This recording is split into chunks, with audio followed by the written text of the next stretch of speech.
आप देख रहे हैं इंडिया न्यूज हरियाणा। मैं हूं आपके साथ तरन्नुम जहान शेख। बुलेटिन की शुरुआत करेंगे फटाफट अंदाज में। देश में कोरोना मामलों में लगातार बढ़ोतरी हो रही है। 24 घंटे में सामने आए 2,40,000 से भी ज्यादा नए केस। 3,736 मरीजों की हुई मौत। तो वही दूसरी लहर के बीच अब भी देश में एक्टिव केस 2 लाख से भी ज्यादा। अब तक देश भर में 19,33,72,000 कोरोना डोज दिए जा चुके हैं।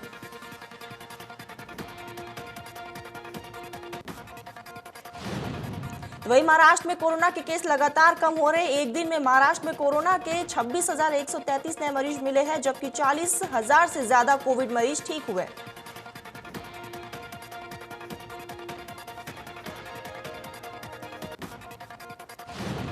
तो वही दिल्ली में 24 घंटे में 2,260 से ज्यादा केसेस मिले। 182 मरीजों ने दम तोड़ दिया। दिल्ली में अब 31,000 से ज्यादा केस एक्टिव है। वही प्रदेश में कोरोना के 5,021 से ज्यादा केस मिले हैं, जबकि 11,327 मरीजों ने कोरोना से दम तोड़ दिया है। 24 घंटे में 58 कोरोना मरीजों ने दम तोड़ा।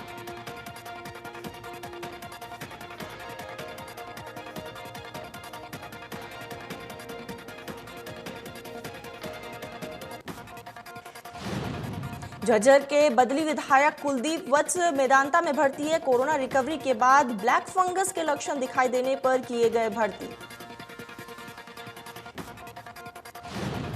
अस्पताल में भर्ती कुलदीप वत्स ने वीडियो के जरिए सीएम और स्वास्थ्य मंत्री के नाम मैसेज भी जारी किया है और लोगों से सावधानी बरतने की अपील भी की। स्वास्थ्य मंत्री अनिल विज ने बताया कि प्रदेश में ब्लैक फंगस से निपटने के लिए जरूरी इंजेक्शन केंद्र से मांगे हैं। विदेशों से भी इंपोर्ट किए जाएगा। स्वास्थ्य मंत्री अनिल विज ने ब्लैक फंगस की दवाई के तौर पर वैकल्पिक दवा खोजने के लिए भी कहा है। विज ने बताया कि उन्होंने पीजीआई के डॉक्टर्स को इसकी जिम्मेदारी सौंपी है। दिल्ली के मुख्यमंत्री अरविंद केजरीवाल ने प्रेस कॉन्फ्रेंस कर बताया कि दिल्ली में 18 से 44 साल के युवाओं को वैक्सीनेशन नहीं हो पाएगा, क्योंकि केंद्र की तरफ से वैक्सीन नहीं मिल रही है। अरविंद केजरीवाल ने वैक्सीन की कमी दूर करने के लिए केंद्र को 4 सुझाव भी दिए हैं कि केंद्र सरकार वैक्सीन बनाने वाली कंपनी को 24 घंटे में बुलाए और वैक्सीन बनाने के निर्देश दे। दुनिया की सबसे बड़ी टीका निर्माता कंपनियों में से एक सीरम इंस्टीट्यूट ऑफ इंडिया के कार्यकारी निदेशक सुरेश जाधव ने वैक्सीन की कमी को लेकर बने हालात का ठिकरा सरकार के ही सिर फोड़ दिया है। पुणे की कंपनी के कार्यकारी निर्देशक ने कहा है कि सरकार ने WHO के दिशा निर्देश और अपने पास मौजूदा टीकों के स्टॉक का आकलन किए बिना ही अलग अलग आयु वर्गों के लोगों का टीकाकरण शुरू कर दिया। वर्चुअल सेमिनार में सुरेश जाधव ने कहा है कि देश को WHO के निर्देशों का पालन करना चाहिए और उसके हिसाब से ही टीकाकरण की प्राथमिकता तय करनी चाहिए।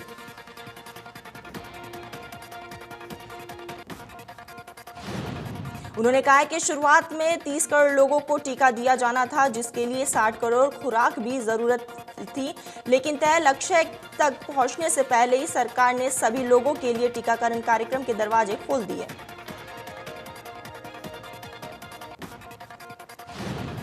सिरसा जिले में बढ़ रहा कोरोना मरीजों का रिकवरी रेट। एक दिन में 490 मरीज हुए ठीक। 298 नए मरीज आए सामने।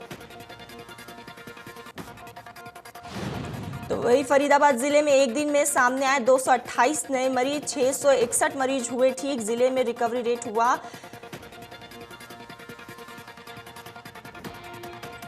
96%।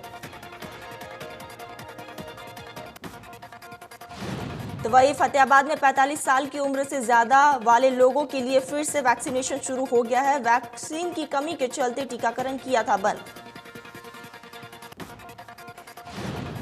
डिप्टी सीएमओ सुनीता सौखी ने जानकारी देते हुए बताया कि बिना पंजीकरण 45 साल से अधिक उम्र वाले लोग वैक्सीन लगवा सकेंगे। कुरुक्षेत्र में कोरोना से निपटने के लिए ग्रामीण इलाकों में आइसोलेशन वार्ड बनाए गए हैं, लेकिन ये वार्ड पूरी तरह खाली पड़े हैं। प्रशासन ने 420 गांव में 60 आइसोलेशन वार्ड बनाए हैं, लेकिन कोई भी मरीज इन आइसोलेशन सेंटर्स में आने के लिए तैयार नहीं है। वन एवं शिक्षा मंत्री कंवरपाल गुर्जर का कहना है कि विपक्षी दल बेवजह मुख्यमंत्री और सरकार की आलोचना कर रहे हैं। धारा 144 आम जनता के लिए लगाई जाती है, न कि मुख्यमंत्री के लिए। कंवरपाल गुर्जर ने कहा है कि ये मुख्यमंत्री की काबिलियत है कि इतने कम समय में हालात को कंट्रोल किया है। हिसार की घटना पर विपक्षी दल तर्क नहीं कुतर्क दे रहा है।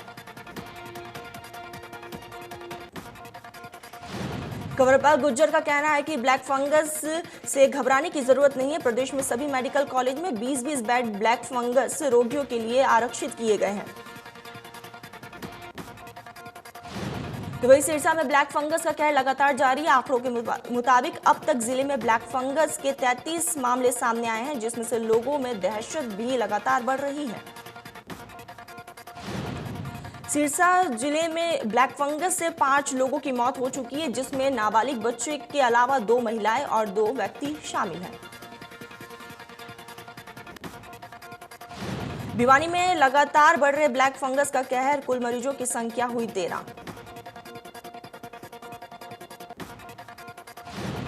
बिना प्रिस्क्रिप्शन ब्लैक फंगस की दवा स्टेरॉइड बेचने वाले मेडिकल स्टोर संचालकों पर कार्रवाई की गई है। रेवाड़ी में 3 मेडिकल स्टोर्स को स्वास्थ्य विभाग की टीम ने सील किया। फूड एंड ड्रग्स कंट्रोलर विभाग के कमिश्नर और जिला उपायुक्त के निर्देश पर यह कार्रवाई की गई है। मेडिकल स्टोर्स में बिना प्रिस्क्रिप्शन ब्लैक फंगस की दवा स्टेरॉइड ऊंचे दामों पर लोगों को बेची जा रही थी।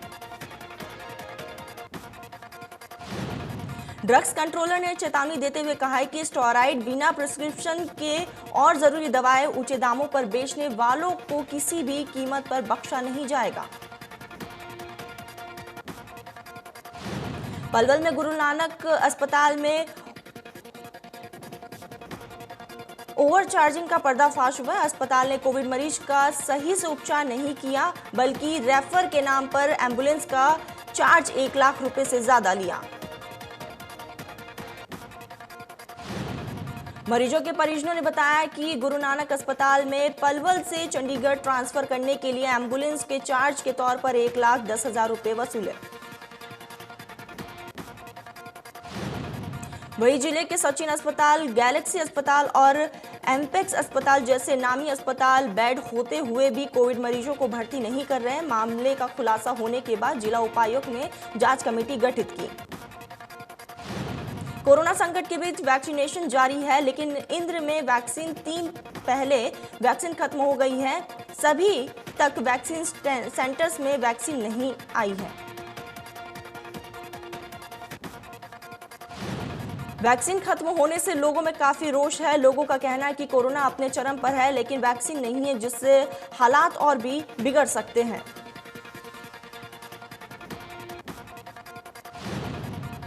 अटल बिहारी वाजपेयी हॉस्पिटल छायांसा में नियुक्त होने वाले मेडिकल स्टूडेंट्स मेडिकल रिपोर्ट के लिए बादशाह खान अस्पताल में भटकते हुए नजर आए। अगर मेडिकल रिपोर्ट नहीं मिली तो हॉस्पिटल में किसी भी मेडिकल स्टूडेंट की ज्वाइनिंग नहीं हो पाएगी। अटल बिहारी वाजपेयी हॉस्पिटल फिलहाल वेस्टर्न कमांडो कोविड हॉस्पिटल के नाम से शुरू किया गया है।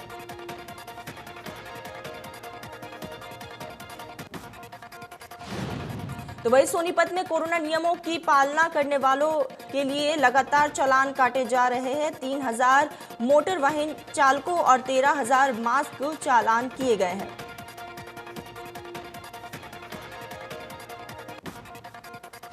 सोनीपत में लगातार बेवजह घरों से निकलने वाले लोगों को शुरुआती तौर पर समझाया गया और लॉकडाउन का पालन करने के निर्देश दिए गए। बावजूद उसके लोग अपने घरों से लगातार बाहर निकल रहे हैं।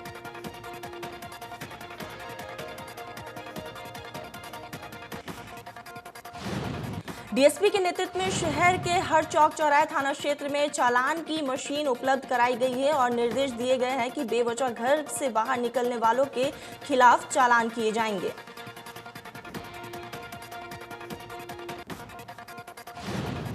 करनाल के कल्पना चावला मेडिकल कॉलेज के एमबीबीएस के 200 स्टूडेंट्स में कोरोना संक्रमण से प्रभावित होम आइसोलेटेड मरीजों को चिकित्सा सुविधा दे रहे हैं।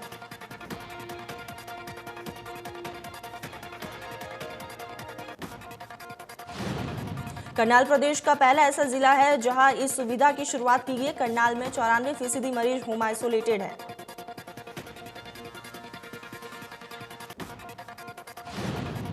भिवानी के कितलाना टोल प्लाजा पर कृषि कानूनों के विरोध में आंदोलन कर रहे किसान और कोरोना वैक्सीनेशन के लिए तैयार हो गए हैं।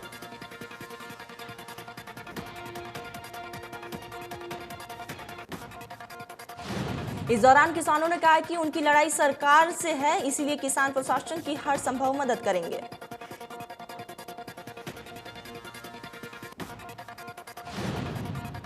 वैक्सीनेशन के लिए प्रशासन ने किसानों को मनाया, जिसके बाद टोल विशेष कैंप लगाया गया और टीकाकरण शुरू किया।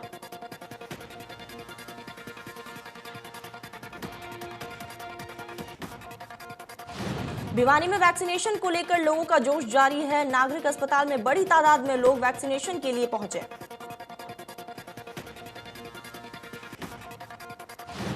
भिवानी में खासकर ग्रामीण इलाकों में हेल्प डेस्क लगाकर कोरोना बचाव की जानकारी दी जा रही है। साथ ही वैक्सीनेशन कैंप लगाकर कोरोना के खिलाफ लड़ाई में जीत की ओर कदम भी बढ़ाए जा रहे हैं। गांव रेवाड़ी खेड़ा में जिला विधिक सेवा प्राधिकरण और ग्राम पंचायत के सहयोग से कोरोना जांच अभियान चलाया गया है। अभियान में 117 ग्रामीणों ने कोरोना जांच करवाई। सीजीएम हिमांशु सिंह की अध्यक्षता में एडीआर सेंटर में कोविड के वैक्सीनेशन लगाने के लिए कैंप लगाया गया है। कैंप में विभाग के अधिकारी, कर्मचारी, वकीलों ने वैक्सीन लगवाई। सीजीएम ने कहा कि कोरोना को सिर्फ जागरूकता से ही हराया जा सकता है। हर नागरिक का कर्तव्य बनता है कि वो जागरूकता दिखाए और कोरोना के खिलाफ जंग में सकारात्मक भूमिका निभाए। प्रदेश में हर जिलों से कोरोना को लेकर राहत भरी खबर आ रही है। ऐसे में अंबाला से भी राहत भरी खबर सामने आई है।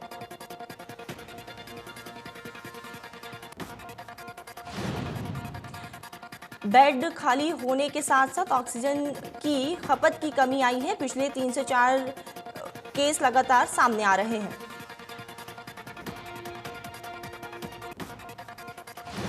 फरीदाबाद में कोरोना से हुई मौत के बाद परिजन अस्थियां लेने वापस नहीं पहुंच पा रहे। ऐसे में शमशान घाट में 60 से 70 ऐसी अस्थियां रखी हुई हैं।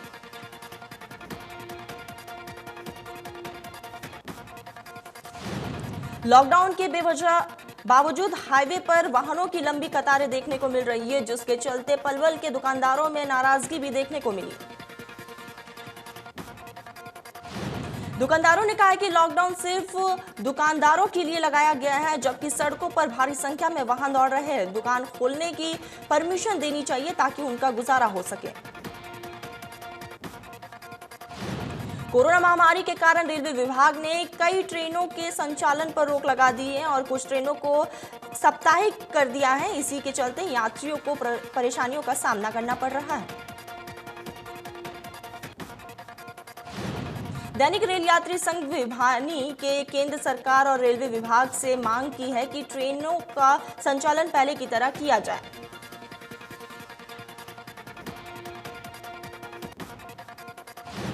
आज कोरोना महामारी से पूरा विश्व जूझ रहा है। ऐसे में अंबाला शहर में मदद के लिए पूर्व केंद्रीय मंत्री विनोद शर्मा और अंबाला नगर निगम के मेयर शक्ति रानी शर्मा पिछले साल से ही जनता के साथ खड़े हैं।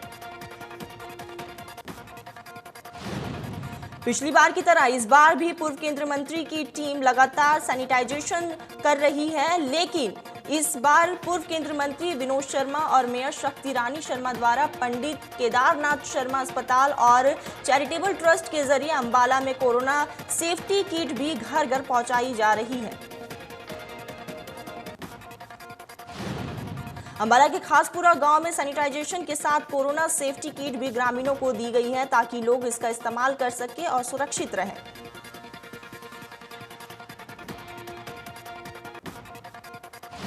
उप मुख्यमंत्री दुष्यंत चौटाला के दिशा निर्देश पर अब जेजेपी कार्यकर्ता भी लोगों की मदद के लिए आगे आ रहे हैं। फरीदाबाद में युवा संगठन के जिला अध्यक्ष ने फ्री एम्बुलेंस सेवा की शुरुआत की।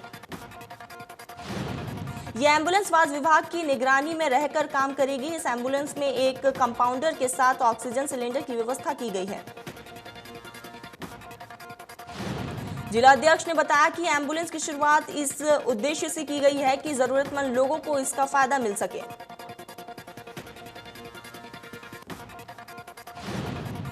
हरियाणा हेल्पिंग हैंड और व्यापार मंडल ने चरखी दादरी के सभी नाकों चौराहों पर जहां पर भी पुलिसकर्मियों की तैनाती की गई है वहां पहुंचकर रोज पुलिस कर्मियों को चाय और पानी की व्यवस्था की। हरियाणा व्यापार मंडल के जिला प्रधान ने बताया कि वो रेड क्रॉस वैलेंटाइन की टीम की सदस्य है, लोगों को जागरूक कर रहे हैं। टोहाना शहर की समाजसेवी संस्थान सेवा भारती समिति ने कोरोना काल में एक एम्बुलेंस वैन और 6 ऑक्सीजन बेड समेत दूसरे जरूरी उपकरण जिला प्रशासन को सौंपा। फतेहाबाद की अतिरिक्त उपायुक्त ने कहा कि सामाजिक धार्मिक संगठन के प्रतिनिधियों और आमजन मानस के सहयोग से निश्चित रूप से हर कोरोना जंग से जीतेंगे। पलवल में NH-19 पर स्थित अटोहा चौक पर चल रहे धरना स्थल पर पहुंचे किसान नेता राजबीर जादव ने सरकार पर किसानों के प्रति क्रूर रवैया अपनाने का आरोप लगाया। जादव का कहना है कि दिल्ली में के बॉर्डर पर किसानों ने रास्ता नहीं रोका है, बल्कि दिल्ली पुलिस ने बैरिकेडिंग कर रास्ता ब्लॉक किया है। सुप्रीम कोर्ट के हवाला देते हुए जादव ने कहा है कि सुप्रीम कोर्ट ने भी किसानों के आंदोलन को जायज ठहराया है। किसानों का आंदोलन शांतिपूर्ण चल रहा है, चलता रहेगा। रुतला के फतेहपुर गांव की अनाज मंडी में खुले में रखा हुआ गेहूं बारिश में भीगने के कारण खराब हो गया। फतेहपुर मंडी के प्रधान ने बताया कि बारिश में गेहूं भीगने से सबसे ज्यादा नुकसान हुआ है। गुहाला चिक्का में अनाज मंडी व्यापारियों ने मार्केट कमेटी प्रशासन के खिलाफ प्रदर्शन की। मार्केट कमेटी कार्यालय में से सिर्फ 200 गज की दूरी पर कूड़े के ढेर लगे हुए हैं, जिससे व्यापारियों को बीमारी फैलने का खतरा है। कुछ समय पहले दिल्ली में सागर पहलवान की हत्या के मामले में फरार आरोपी सुशील कुमार के नेपाल भागने की फिराक में है। नूह में हुए ऑफिस हत्याकांड मामले में गिरफ्तार 6 आरोपियों में के 4 दिन के रिमांड अवधि पूरी होने के बाद कोर्ट आरोपियों को भोंसी जेल भेज दिया है। जांच अधिकारी ने बताया कि आरोपियों से पुलिस ने हत्या में इस्तेमाल किए गए लाठी भी बरामद की।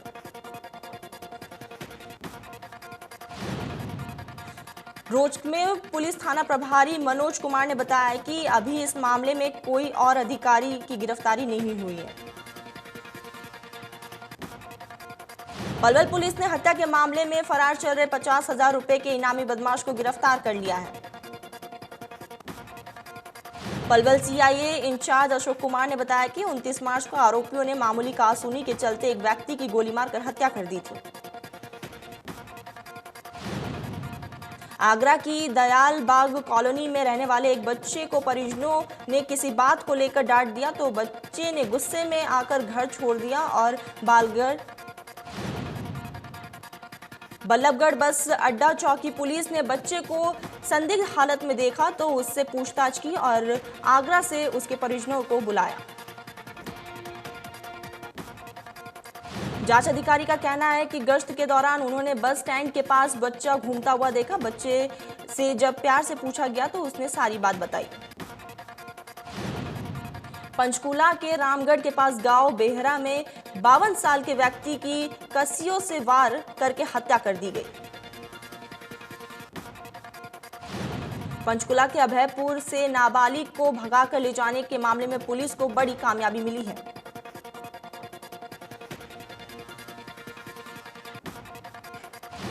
जांच अधिकारी ने बताया कि नाबालिग को आरोपी ने चंडीगढ़ में 4 दिन तक रखा, फिर अधियाना से ले आया, जहां से दोनों को पुलिस ने पकड़ लिया।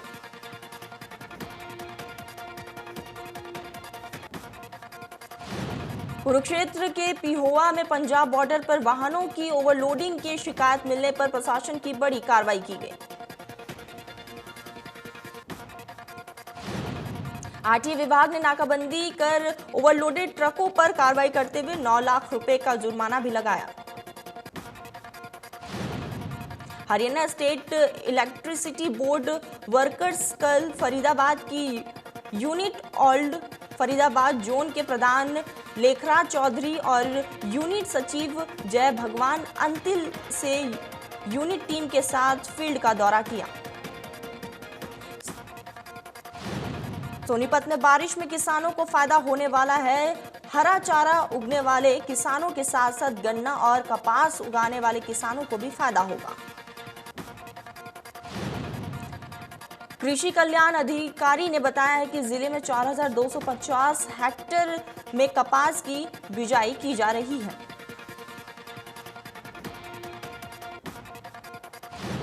फरीदाबाद में लगातार 2 दिन से हो रही रिमझिम बारिश से फरीदाबाद जलमग्न हो गया है। फरीदाबाद की सड़क पानी से लबालब भरी हुई है। बल्लभगढ़ की सब्जी मंडियां भी पूरी तरीके से जलमग्न हो गई है। ऐसे में सब्जी बेचने वाले किसान और सब्जी खरीदने वाले लोगों को काफी दिक्कतों का सामना करना पड़ रहा है। दिल्ली एनसीआर में बारिश से हवा साफ हो गई है। दिल्ली समेत एनसीआर के शहरों की हवा संतोषजनक श्रेणी में बनी हुई है। कोरोना संक्रमण के साथ साथ ब्लैक फंगस के बढ़ते मामलों को लेकर कांग्रेस पार्टी की अंतरिम अध्यक्ष सोनिया गांधी ने प्रधानमंत्री नरेंद्र मोदी को पत्र लिखा और ब्लैक फंगस को आयुष्मान भारत और अन्य स्वास्थ्य बीमा उत्पाद के तहत कवर किए जाने की अपील की। इसके साथ ही सोनिया गांधी ने ब्लैक फंगस के इलाज के लिए जरूरी दवा लिपोसोमल की बाजार में किल्लत का जिक्र भी किया और इसकी तुरंत आपूर्ति सुनिश्चित करने की अपील की। पीएम मोदी को लिखे पत्र में सोनिया गांधी ने कहा है कि भारत सरकार ने केवल राज्यों से ब्लैक फंगस को महामारी रोग अधिनियम के तहत महामारी घोषित करने को कहा है। सोनिया गांधी ने लिखा कि दवाओं का पर्याप्त उत्पाद और आपूर्ति सुनिश्चित करना आवश्यक है और मरीजों की मुफ्त देखभाल भी की जाए।